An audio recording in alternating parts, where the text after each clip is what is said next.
Los hombres en general no creen en Dios. Los hombres y las mujeres en general no creen en Dios, aunque a veces están dispuestos a aceptar su existencia si les dices que Él es bueno, que nos quiere ayudar y que desea nuestro bien y prosperidad. Cuando el tema de conversación es el hombre y sus necesidades, cuando se trata de solucionar sus problemas y él, el hombre, es el centro de cualquier controversia, entonces todavía hay alguna posibilidad de que en la conversación aparezca Dios, se permita nombrar a Dios y que alguien escuche algo de Él. Pero hay cuando les dices que Dios es quien lo gobierna todo. Hay cuando Dios no solo no es mi sirviente, sino que resulta que Dios es el Dios soberano, poderoso y juez, el Dios que lo conoce todo y que está en todos los sitios. ¡Ay!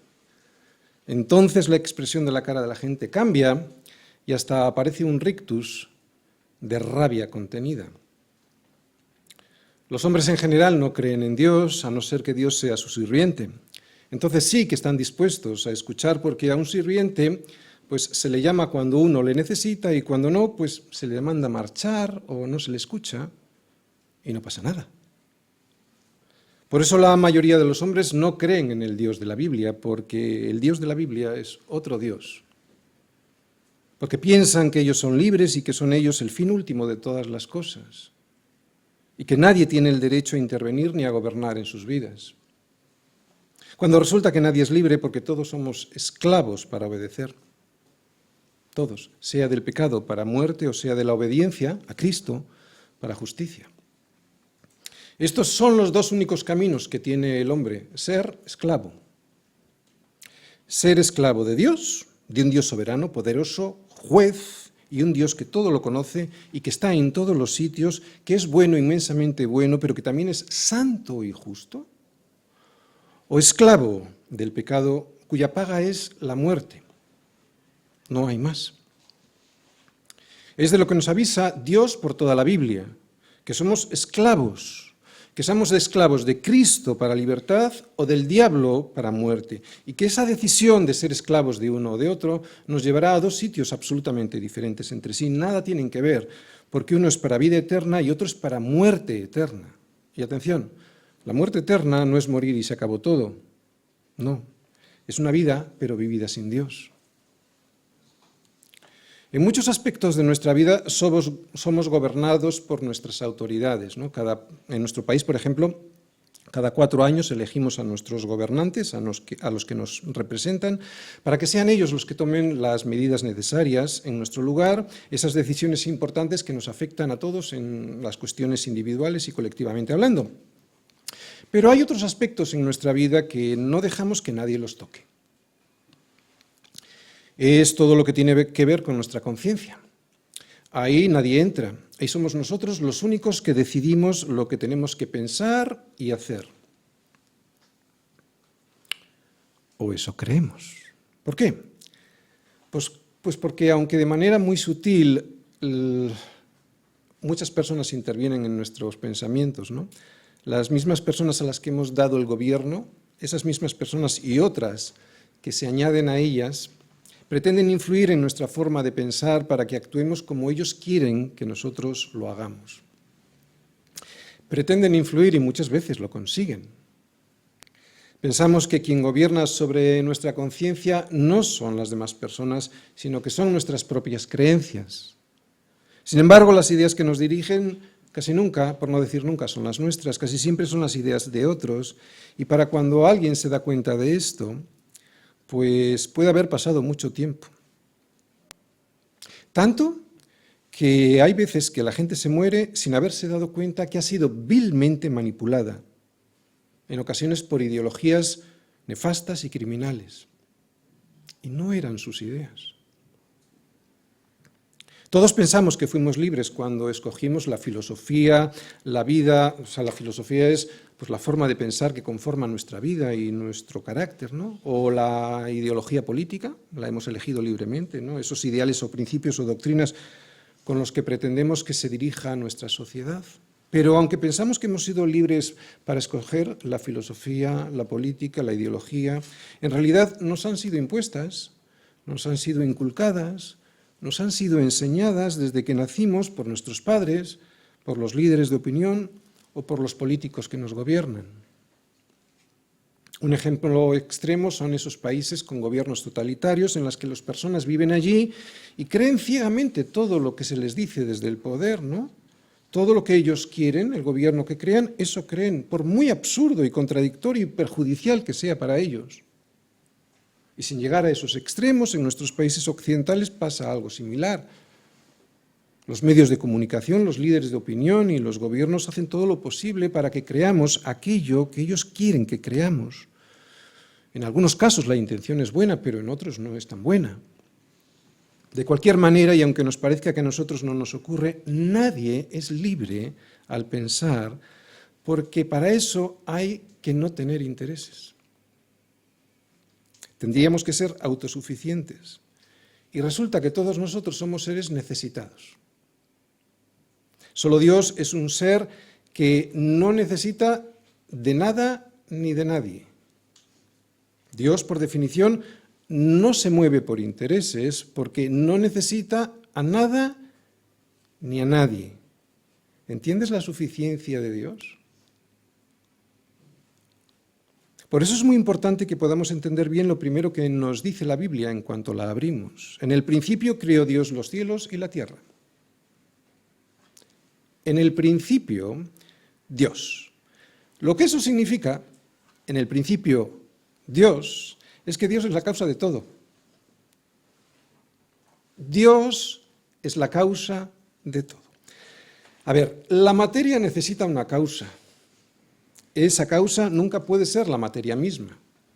Ha de estar fuera. La materia no puede crearse. La causa de la materia ha de estar fuera. Y esa causa es Dios. Es Dios la causa y el origen de todo lo creado, incluyendo las leyes que lo gobiernan. Es absurdo pensar que una nada que explota, otra vez. Una nada que explota, otra vez. Es absurdo pensar que una nada que explota pueda crear algo y crearlo con orden y con propósito. Y ahí está la gente. Es absurdo y cualquiera que conoce las leyes de la física así lo debiera ver y pensar. Por eso la Biblia empieza así. En el principio, Dios. Para dejarnos claro que desde el principio, que Dios es un ser que no necesita de nada ni de nadie. Dios, por definición, no se mueve por intereses, porque no necesita de nada ni de nadie. ¿Te das cuenta? Y sin embargo, tú y yo sí. Por eso a veces tu opinión y mi opinión, que pensamos que es libre, está manipulada, a veces hasta por nosotros mismos, por nuestra necesidad, por nuestros intereses. Y quiero subrayar esto, por eso he empezado la predicación así, para que te des cuenta de lo que es la palabra de Dios. Es algo que te viene bien porque no es una opinión cualquiera. Es una opinión de alguien que no está necesitado de ti, de nada, ni de nadie. Por eso es verdad. La opinión de cualquier otro sí está interesada, incluyendo la mía. De ahí la importancia de ver en la palabra de Dios algo objetivo que busca mi bien. Es la opinión de alguien que lo ha creado todo y que no tiene ningún interés, porque no necesita de nada ni de nadie. Por eso podemos confiar en Dios y en lo que Él dice en su palabra. Dios no tiene ningún interés más allá del amor. Y resulta que precisamente el amor es todo lo contrario al interés. Porque el amor es sufrido, es benigno, el amor no tiene envidia, no es jactancioso, el amor no se envanece, no hace nada indebido, no busca lo suyo, no se irrita, no guarda rencor, no se goza de la injusticia, más se goza de la verdad, todo lo sufre, todo lo cree, todo lo espera, todo lo soporta. El amor nunca deja de ser. El amor nunca deja de ser. El amor nunca deja de ser. Oye, nunca deja de ser. Es por eso que Dios es amor, porque Dios nunca deja de ser, es eterno. Y como hemos visto, como no hay ningún interés en Él, puedo confiar. Dios es bueno. Él, lo vuelvo a repetir, no se mueve por intereses porque no necesita de nada ni de nadie. Por eso podemos confiar en su palabra. Dios no es como nuestros políticos, nuestros filósofos o como nosotros mismos, que somos débiles, interesados y necesitados. Por eso nuestras opiniones siempre cojean por algún sitio. Y no solo es eso, Dios es bueno. Su palabra nos dice también que es soberano, poderoso, juez, y el Dios que lo conoce todo y está en todos los sitios. Bien, acabamos de ver a Dios. Ahora vamos a echar un vistazo al hombre. ¿Cuál es su mayor problema, no? Cuando Adán pecó, le entró el pánico. Nunca le había pasado. Nunca lo había hecho, por eso le entró el miedo e hizo lo que es imposible hacer: huir, esconderse de la presencia de Dios. Eso es lo que hace el pecado. Te hace huir, te hace escapar de Dios. Por la Biblia vemos más casos así. Jonás es el ejemplo paradigmático para nosotros, ¿verdad? Es el ejemplo típico. Pero en todos los casos vemos que es Dios quien va a buscar al hombre. Y esto es siempre así porque no hay quien entienda, no hay quien busca a Dios. Quien busque a Dios. Debido a su caída, a nuestra caída, el hombre no sabe lo que le pasa. No sabe lo que le pasa. Y lo que es peor, no quiere saberlo. Por eso no hay quien entienda, por eso no hay quien busque a Dios. Pero Dios sí es el que busca al hombre, Dios sí que nos busca, porque Él es bueno y porque nos quiere salvar. Además, como está en todos los sitios y lo conoce todo, Él puede hacerlo. Cuando alguien por gracia entiende esto,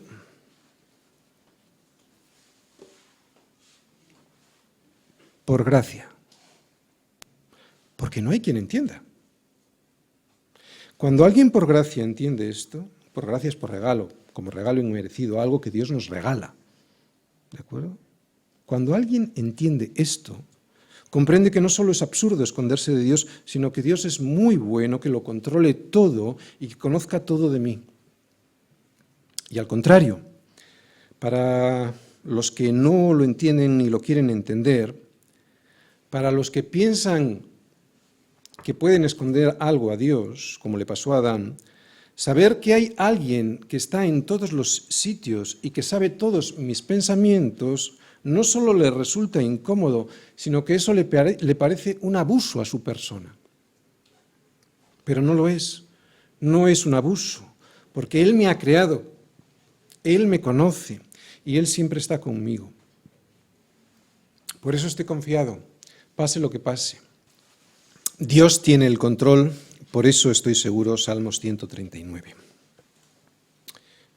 Oh Yahvé, tú me has examinado y conocido. Tú has conocido mi sentarme y mi levantarme. Has entendido desde lejos mis pensamientos. Has escudriñado mi andar y mi reposo, y todos mis caminos te son conocidos. Pues aún no estaba la palabra en mi lengua, y he aquí, oh Yahvé, tú la sabes toda. Detrás y delante me rodeaste, y sobre mí pusiste tu mano. Tal conocimiento es demasiado maravilloso para mí. Alto es, no lo puedo comprender. ¿A dónde me iré de tu espíritu y a dónde huiré de tu presencia? Si subiere a los cielos, allí estás tú. Y si en el Seol hiciere mi estrado, he aquí, allí tú estás.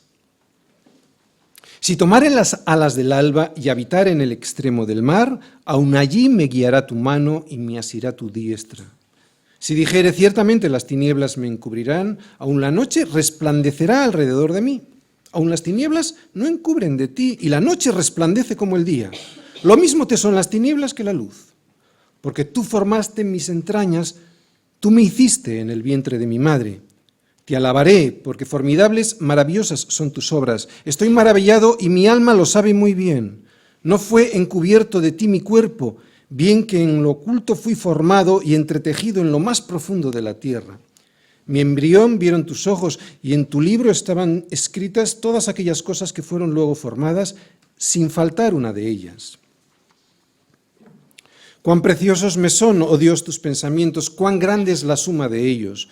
Si los enumero, se multiplican más que la arena. Despierto y aún estoy contigo. De cierto, oh Dios, harás morir al impío. Apartaos pues de mí, hombres sanguinarios, porque blasfemias dicen ellos contra ti. Tus enemigos toman en vano tu nombre. ¿No odio, oh Yahvé, a los que te aborrecen y me enardezco contra tus enemigos? Los aborrezco por completo, los tengo por enemigos. Examíname, oh Dios, y conoce mi corazón. Pruébame y conoce mis pensamientos, y ve si hay en mí camino de perversidad, y guíame en el camino eterno. Impresionante. Sinceramente, no sé qué se puede predicar después de leer un salmo así, pero supongo que esperáis que predique, así que lo voy a hacer. Acabamos de leer un salmo, el Salmo 139, que es un salmo de David, que me dice que hay alguien que me conoce mejor que yo a mí mismo, y esa persona es Dios. Es un salmo de David, pero es palabra de Dios, o sea, es Dios mismo hablándole al hombre, ¿no? Es Dios mismo hablándome a mí, y me dice que no hay movimiento, que no hay pensamiento o palabra que Él no pueda anticipar. Me dice que Él no es pasivo, como lo puede ser una cámara de seguridad que recoge imágenes y sonidos, no, sino que Él escudriña mi mente y que me conoce personalmente, o sea, de persona a persona. Que para Él no tengo vida privada, que no me puedo ocultar ni cerrarle la puerta de mi habitación, que estoy totalmente expuesto a Él. Parece el gran hermano que nos está mirando, ¿verdad? Pero no el que conocemos de ese programa de televisión, sino de la novela 1984 de George Orwell. Para los que no la conozcan, esta novela, en ella hay una persona, el líder del partido único, que ejerce un control total sobre la población. La humanidad se encuentra absolutamente controlada y vigilada a través de cámaras que vigilan todos los espacios de la vida, desde las calles hasta la vivienda personal. No hay secretos ni vida privada. Hasta los pensamientos del individuo se intentan controlar gracias a la policía del pensamiento. Parece el Salmo 139, ¿verdad? Pero no. Porque lo impresionante del Salmo es que David no se siente atrapado ni se queja de lo que hace Dios. Todo lo contrario, siente que su protección le envuelve por completo y le cubre con la palma de su mano. Nos dice eso en el versículo 5, y saber eso para él es tan maravilloso que rebasa su comprensión, tan sublime que no lo puede entender. Leímos en el versículo 6, y es normal no entenderlo. Es normal no entenderlo, porque lo normal es ponernos en la situación del líder del partido único, alguien que tiene intereses. Se entendería si Dios fuese, como digo, como el líder del partido único, que pretende controlar mi vida como un fin en sí mismo, o sea, el poder por el poder, y para aprovecharse de mi vida, claro. Pero Él es amor, y en el amor no hay ningún interés, como hemos visto antes. Y esto no hay quien lo entienda, es demasiado maravilloso, para mí alto es, no lo puedo comprender. Claro, yo estoy acostumbrado a pensar que todo el mundo que me controla, pues tiene algún interés, ¿no? Pero cuidarme por amor, eso es complicado, ¿no? Es difícil de entender. Por eso David, aunque no puede llegar a entender del todo el amor de Dios, no le resulta ninguna amenaza, todo lo contrario. Para él, para David, Dios es su refugio. Por eso nos dice que intentar huir de Él es absurdo, porque Dios está en todas las partes, ¿no? El conocimiento de Dios está extendido por toda la tierra, y que ese conocimiento que tiene Dios de mí no es para aprovecharse. Él no es un ser necesitado, ¿recordáis? No es un ser necesitado de nada ni de nadie, sino que es un conocimiento que tiene para ayudarme, y que en esa ayuda Él perdió su vida. Alto es para mí, no lo puedo comprender. Bueno, es básicamente lo que hoy nos dice, nos explica hermosísimamente David en el Salmo 139, que este es el esquema del Salmo de hoy. Es el primer punto, un Dios que me conoce, es omnisciente, versículos del 1 al 6. Segundo parte, Dios está conmigo, o sea, es omnipresente, versículos del 7 al 12. Tercera parte, Dios me creó, es poderoso, versículos del 13 al 16. Por eso, y ahora hay una conclusión que se divide en dos partes. Primera conclusión, o sea, cuarta parte del Salmo. Estoy seguro, tengo vida eterna, versículos del 17 al 18. Y quinta parte, o segunda conclusión, Dios hará justicia, es santo, versículos del 19 al 24. Bien, si os habéis fijado en el esquema, lo que vamos a ver hoy son algunos de los atributos de Dios. Primera parte. Dios me conoce, es omnisciente. Oh Yahvé, tú me has examinado y conocido, tú has conocido mi sentarme y mi levantarme, has entendido desde lejos mis pensamientos, has escudriñado mi andar y mi reposo, y todos mis caminos te son conocidos. Pues aún no está la palabra en mi lengua, y aquí, oh Yahvé, tú la sabes toda. Detrás y delante me rodeaste, y sobre mí pusiste tu mano. Tal conocimiento es demasiado maravilloso para mí, alto es, no lo puedo comprender. Bien, el verbo examinar que vemos ahí, del versículo 1, tú me has examinado, en hebreo es hakar, y lo que significa, o sea, su etimología lo que significa es escarbar, cavar, llegar hasta lo más profundo de la tierra, profundizar en la tierra para extraer de ella algo que está allí escondido. Por lo tanto, lo que significa es que Dios, aquí este verbo, lo que significa es que Dios lo que hace es escarbar en el fondo de mi corazón para encontrar allí algo que yo tengo escondido, ¿no? De tal forma que aún me conoce, de tal forma digo, que aún antes de abrir la boca, Él ya sabe todo. Por lo tanto, la conclusión de los versículos 1 y 4 es clara. ¿Cuál es la conclusión de los versículos del 1 al 4? Que nadie puede escaparse de Dios, nadie. Luego, en el siguiente versículo, en el versículo 5, vemos que refuerza esta conclusión, ¿no? Con la imagen como la de una muralla. No habla de una muralla, pero sí que habla de que me rodea, ¿no? Dios. Entonces es como si estuviese hablando de una muralla. Dice David, delante y detrás me rodeaste, sobre mí pusiste tu mano. O sea, me tienes rodeado, Señor, por todos los sitios posibles. Bien, a sus hijos, su omnisciencia, el poder de sus brazos rodeándonos y su mano puesta sobre nosotros, en vez de hacernos sentir inquietos e inseguros, lo que nos proporciona es todo lo contrario, seguridad. Pero para tener esta seguridad he de rendirme a la evidencia de mi condición, que soy un pecador y que yo no me puedo restaurar a mí mismo, ni mis opiniones valen para nada, si se contraponen con la opinión de Dios, claro. Tengo que entrar a la ciudad de Dios. ¿Os acordáis del Salmo 46? Salmo 46. Tengo que entrar en esa ciudad de Dios que me protege con sus murallas y beber de su río las corrientes que alegran la ciudad de Dios. Es en esa ciudad donde puedo estar protegido. Y de alguna manera David nos está mostrando esta protección con esos brazos de Dios. Si acepto a Cristo, sé que Él me dio la vida cuando todavía yo estaba muerto en mis delitos y pecados. Entonces, claro que podré sentir su amor, la seguridad de su omnisciencia y, claro, estaré agradecido. Si no es así, si yo no he aceptado a Cristo, esto que me están contando lo veré como todo lo contrario.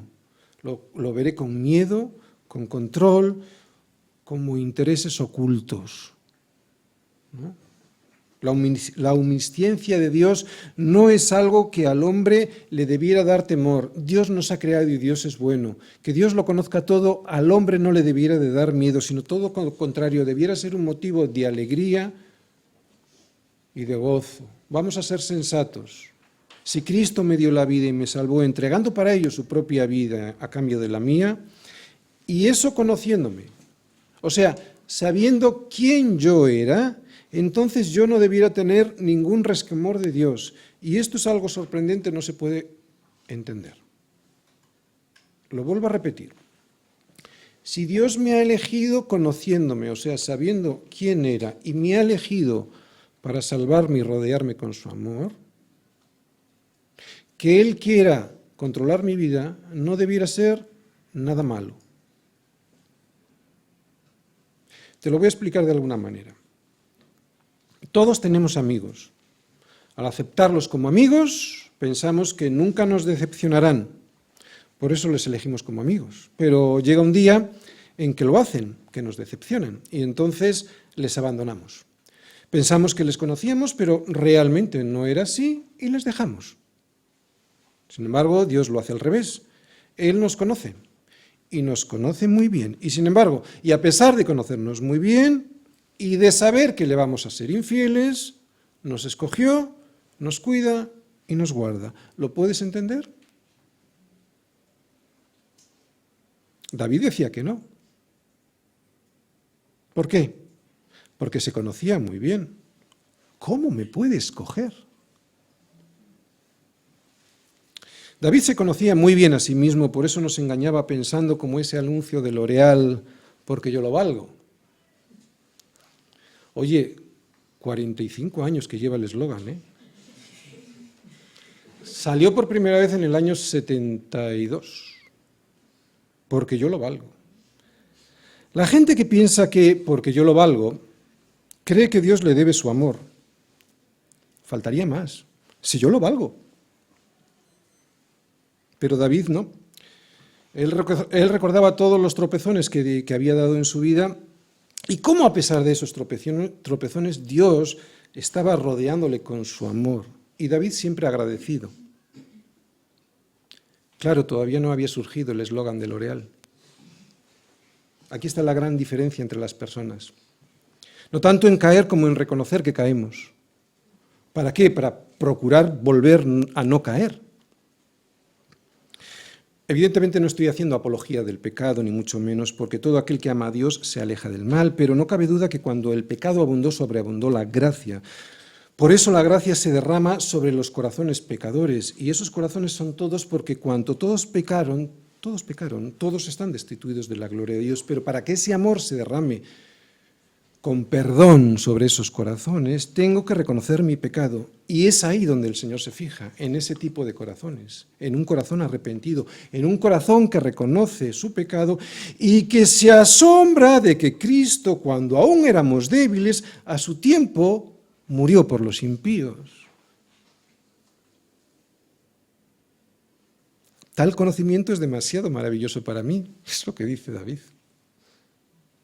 Dios conocía a David y su corazón, algo que solo Dios veía y que ninguno de nosotros podríamos llegar a ver. Dios conocía a Pedro y a su corazón, algo que solo Dios veía y que ninguno de nosotros podríamos llegar a ver. Dios conocía a Judas y su corazón, algo que solo Dios veía y que nosotros jamás podríamos haber llegado a ver. Por eso es difícil juzgar con nuestra vista, pero Dios sí lo puede hacer.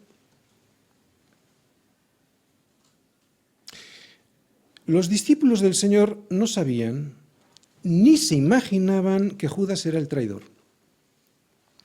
Pero lo hermoso de aquellos corazones fue que cuando el Señor les dijo que uno de ellos le iba a entregar, no se miraron los unos a los otros preguntándose, ¿será ese? ¿Será ese?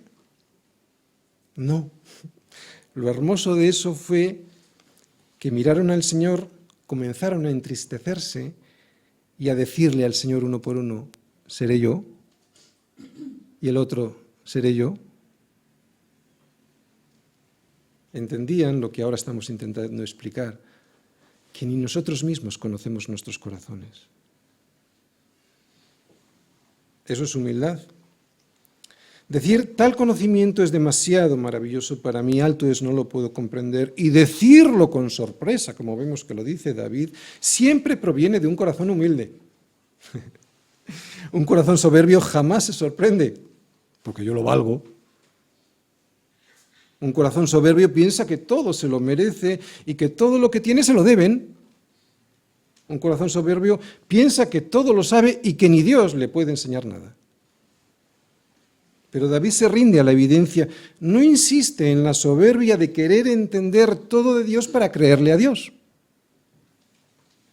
Él, David, que sí conoce sus límites, se conoce en sus límites, o sea, conoce que tiene limitaciones y también conoce el poder de Dios, no pretende ir más allá de donde puede conocer a Dios, porque eso es soberbia, sino que lo que Dios se le manifiesta lo acepta con humildad, ¿no?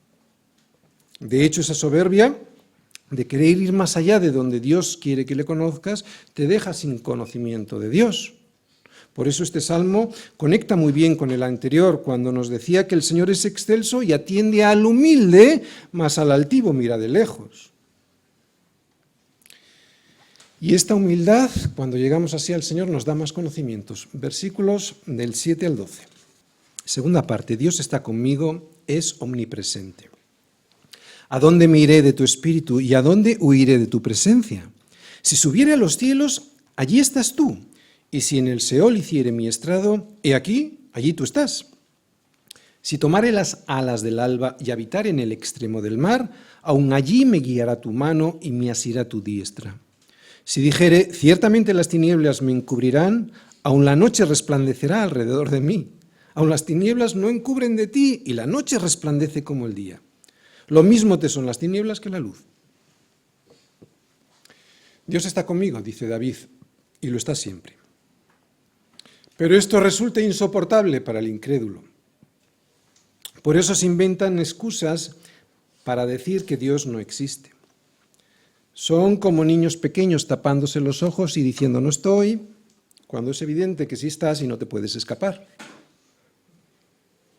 Que las cosas invisibles de Dios, o sea, su eterno poder y deidad, se hacen claramente visibles desde la creación del mundo, siendo entendidas, este poder y esta deidad, por medio de las cosas hechas, de modo que no tienen excusa.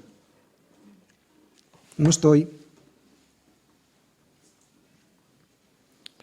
Pero para lo que ellos se hace insufrible, o sea, que Dios esté presente siempre, para nosotros es nuestra alegría, esperanza y salvación. Gracias, que nos puedes asir con tu diestra. Por eso para David el pensar huir de Dios, o sea, de la presencia, que es lo que nos dice en el versículo 1, nos decía en el versículo 1, la presencia de Dios en la Biblia se traduce en hebreo como paín, cara, ¿no? O sea, se le hace absurdo huir de esta presencia de Dios. Él está en todas partes y no hay lugar del universo en el que Él no esté. Y esto para un creyente es de profunda alegría. Dice el versículo 8, si subiera hasta los cielos, allí estás tú, y si en el Seol hiciera mi estrado y aquí, allí tú estás. O sea, David lo que hace en estos momentos es mirar para arriba y para abajo y decir, estás arriba y abajo. Pero más, ahora va a mirar de derecha a izquierda, porque dice, si tomare, en el siguiente versículo, en el 9, si tomare las alas del alba y habitar en el extremo del mar, aun allí me guiará tu mano y me asirá tu diestra. Dios mío, qué forma más bonita de expresarse, ¿verdad? ¿Qué es tomar las alas del alba? Es montarse sobre las... Es una imagen poética, lírica, ¿no? Evidentemente nadie se puede montar sobre unos rayos, los rayos del amanecer del sol, ¿no? Y viajar en un milisegundo hasta el extremo del mundo, para descubrir que incluso allí está Dios y que me sostendrá aunque me escape de su presencia, ¿no? Pero es a sus hijos. No importa lo lejos que yo vaya, lo rápido que yo viaje y la dirección que elija, el Señor siempre estará allí para sostenerme y para guiarme. Y guiarme es hacerme volver cuando me despisto del camino, ¿vale? Aquí vemos que David no se toma la omnipresencia de Dios como una amenaza, sino como todo lo contrario. David ha subido hasta arriba y hasta abajo y ha visto a Dios. Y se ha ido al oriente y al occidente y allí estaba Dios para sostenerle. Pero hay más. Porque dice, si yo me quedo aquí y me encubro con las tinieblas, ¿qué pasará? ¿No? Pues también allí está Dios, porque las tinieblas no podrán esconderte de Dios. O sea, Él es luz y no hay ningunas tinieblas en Él. Es absurdo esconderse de Dios. La noche, dice ahí, resplandece como el día, para Dios. Lo mismo le son las tinieblas que la luz. O sea, ni arriba, ni abajo, ni a la derecha, ni a la izquierda. Y aunque te escondas en lo oscuro, te podrás esconder de Dios. Hay otro sitio en donde nunca hemos podido escapar de su presencia. Porque Dios incluso se encuentra en lo más profundo de la tierra, y esto es otra imagen lírica, otra imagen poética, sobre el seno de la madre, sobre el útero de la madre, donde fui concebido y formado. Oye, y resulta que ni siquiera mi madre fue consciente de mi existencia en los primeros días, en los primeros meses. Sin embargo, Dios sí, Él estaba allí en la intimidad de lo profundo. Versículos del 13 al 16. Tercera parte, Dios me creó, es poderoso. Porque tú formaste mis entrañas, tú me hiciste en el vientre de mi madre. Te alabaré porque formidables, maravillosas son tus obras. Estoy maravillado y mi alma lo sabe muy bien. No fue encubierto de ti mi cuerpo, bien que en lo oculto fui formado y entretejido en lo más profundo de la tierra. Mi embrión vieron tus ojos y en tu libro estaban escritas todas aquellas cosas que fueron luego formadas, sin faltar una de ellas. Os habéis fijado que he subrayado dos palabras, ¿verdad? Es importante porque aunque en español no las vemos muy claramente, yo lo voy a intentar explicar. El salmista dice, tú formaste mis entrañas y tú me hiciste en el vientre de mi madre. Y significa lo siguiente. Entrañas, en el hebreo, son los riñones. Y los riñones eran considerados para ellos como el centro donde se asentaban las emociones y el afecto. ¿De acuerdo? Esos son las entrañas. Entonces Dios hizo sus entrañas. Y le hizo, dice, me hiciste. Y ahí habla de la formación anatómica de mi cuerpo. Muy bien. Así que en una sola frase, Dios lo que me dice es que Él me formó tanto psicológica como físicamente. ¿Te das cuenta? Mi concepción y la formación en el vientre de mi madre surgió y se sostuvo por el plan predeterminado de Dios y no por mis padres, ni mucho menos por el producto del azar. Plan predeterminado por Dios, quien aun antes de la fundación del mundo ya me había visto y ya había diseñado mi vida en su cuaderno. Lo mismo que diseña un arquitecto antes de construir su edificio, lo mismo que diseña en un papel, en un libro, un arquitecto un edificio. Aun antes de hacerlo ya había pensado en ello. ¿Te das cuenta de la eternidad? Tú y yo somos eternos.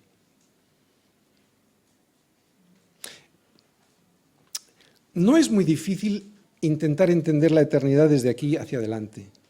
Es más difícil entender nuestra eternidad de aquí hacia atrás, ¿no? Pero si lo vemos como lo ve el Salmo, que estábamos en la mente de Dios, somos eternos también. ¿Entendéis? Dios nos ha diseñado. ¿Por qué crees que mucha gente defiende el aborto? Porque es una forma, como otras tantas, de deshacerse de Dios. El aborto es un crimen contra Dios porque mata su creación desde la misma concepción en la que Él está presente. Gente así no se sorprende de nada. Tienen tan cauterizada su conciencia que no se sorprenden de nada. La vida no les asombra. Pero David nos dice que se emociona solo con pensar que Dios está detrás de todo esto y dice, estoy maravillado, mi alma lo sabe muy bien, por eso te alabaré, porque formidables, maravillosas son tus obras. Y es que sorprenderse de la creación de Dios es una forma de alabanza. Cuando tú te sorprendes de la creación, por ejemplo, por poner un ejemplo, le estás alabando. Y sigue diciendo, mi embrión vieron tus ojos, y en tu libro estaban escritas todas aquellas cosas que fueron luego formadas sin faltar una de ellas. Dios no solo es poderoso, es soberano. Es soberano. Y lo que esto significa, lo que acabamos de leer ahí, es que la personalidad, incluso la personalidad, existe desde el momento mismo de la concepción, y para Dios, aún antes. Tú y yo somos una obra de Dios.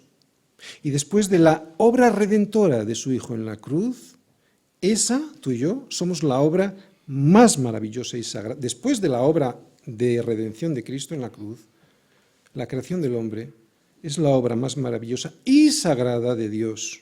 Obra física, intelectual y espiritual. Atención, física, eso nadie lo discute. Intelectual, yo creo que tampoco nadie lo discute. Y espiritual.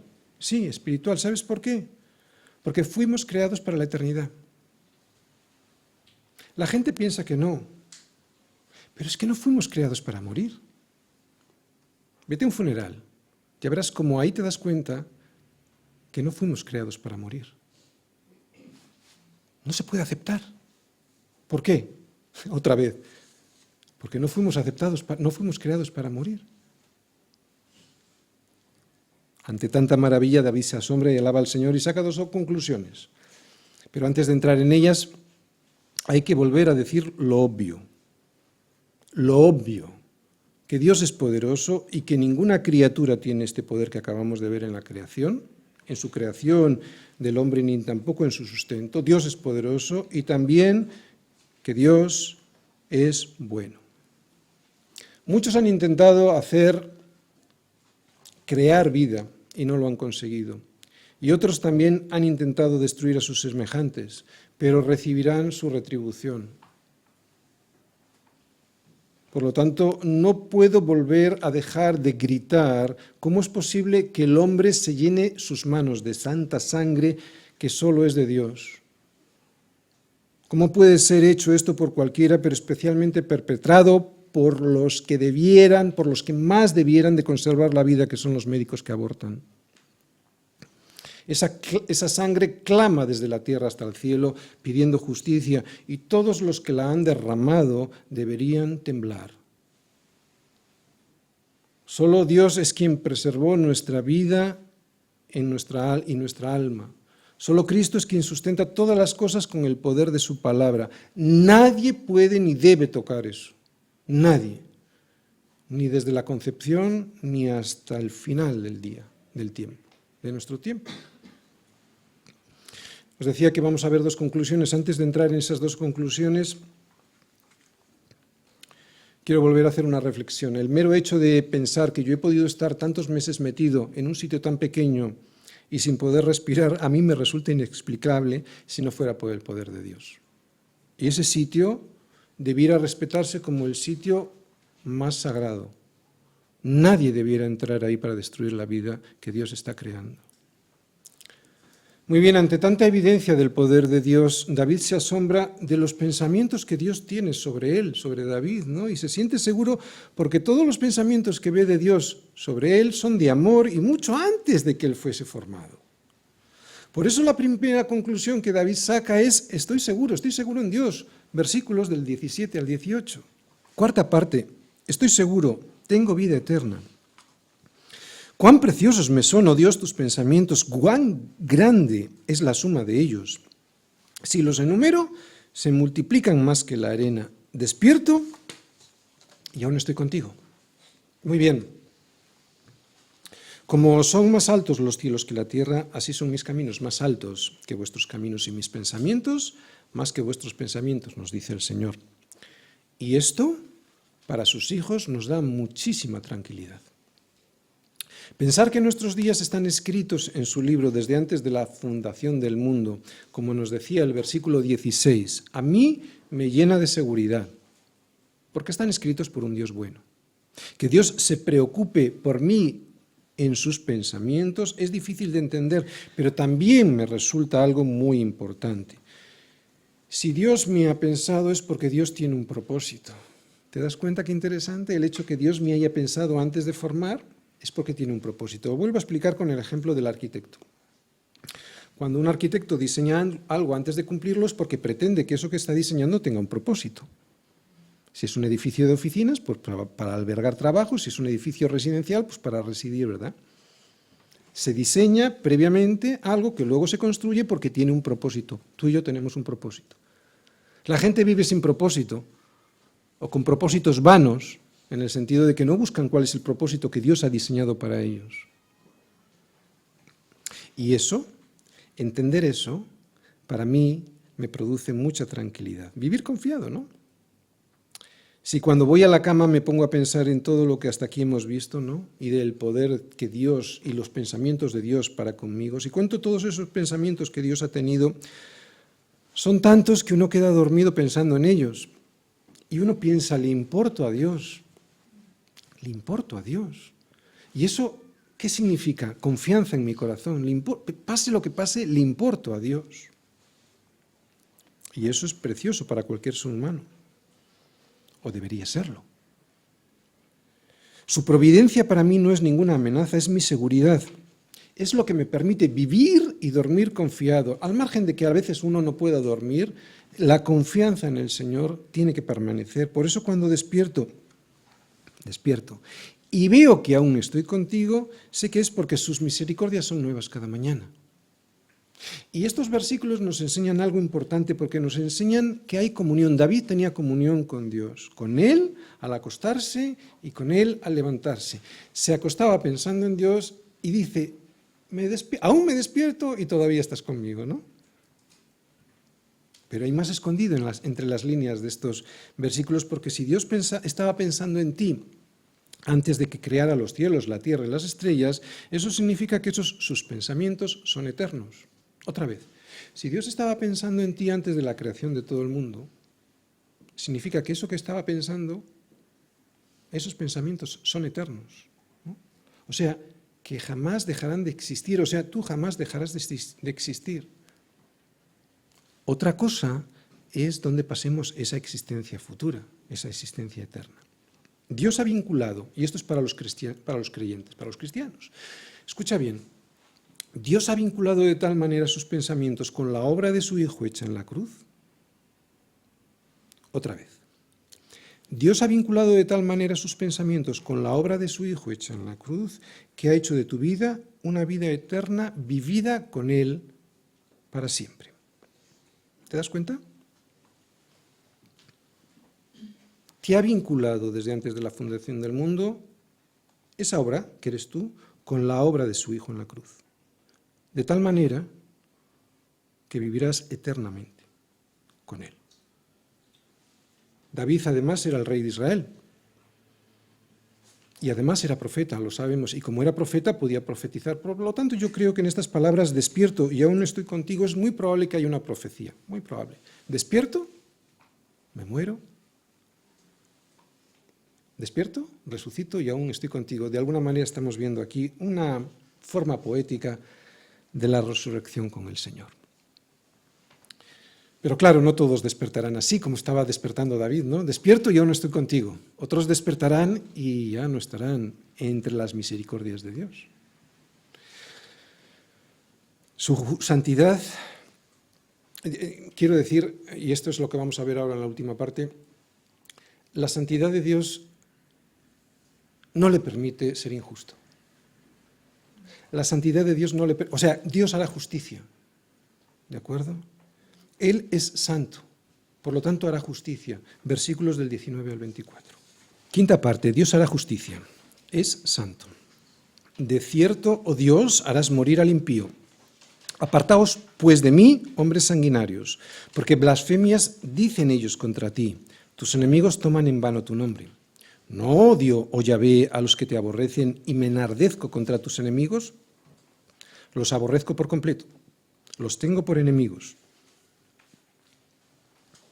Examíname, oh Dios, y conoce mi corazón, pruébame y conoce mis pensamientos. Y ve si hay en mí camino de perversidad y guíame en el camino eterno. A la luz de la indiferencia humana sobre Dios y sus consejos, a la luz de la soberbia con la que muchos tratan a Dios y desprecian la obra salvadora de su Hijo en la cruz, los versículos del 19 al 22 no son tan difíciles de entender. Otra vez, para aquellos que les cuesta escuchar estos versículos, a la luz de la indiferencia humana sobre Dios y sus consejos, a la luz de la soberbia con la que muchos tratan a Dios y desprecian la obra salvadora de su Hijo en la cruz, pues los versículos del 19 al 22 ya no son tan difíciles de entender. No se puede, es imposible tener amigos que aborrezcan a Dios y le insulten, y tenerlos y no sentir repulsa es imposible. Es lo que nos dice de alguna manera David. Por eso David dice, apartaos de mí. No se puede estar con gente así, ni mucho menos querer que sean mis amigos. Una cosa es la convivencia e incluso hablarles del Señor, pero no hay ninguna comunión de la luz con las tinieblas, ¿no? Por eso dice, apartaos de mí. Por eso David, que no quiere contaminarse, dice algo más, dice, los aborrezco por completo, los tengo por enemigos. Bien, no voy a profundizar mucho en unos versículos que son una imprecación para que Dios actúe. Y no lo voy a hacer porque ya me extendí mucho sobre este tipo de petición, ¿recordáis? En el Salmo 137. Así que todo aquel que quiera información sobre este tipo de expresión, de apelación a la justicia de Dios, pues puede ir a este Salmo y escuchar lo que yo allí expuse sobre los dos últimos versículos del Salmo 137. Solo añadiré una cosa. Dios es justo y porque es justo, o mejor dicho, y es justo porque es santo. ¿De acuerdo? Dios es justo y es justo porque es santo. Si os fijáis en estos versículos hay un cambio de enfoque. Todo iba muy bien, la gente incluso estaría dispuesta a escuchar lo que hemos escuchado hasta el versículo 19, pero en el versículo 19 hay un cambio de enfoque. El cambio de enfoque en el Salmo es repentino.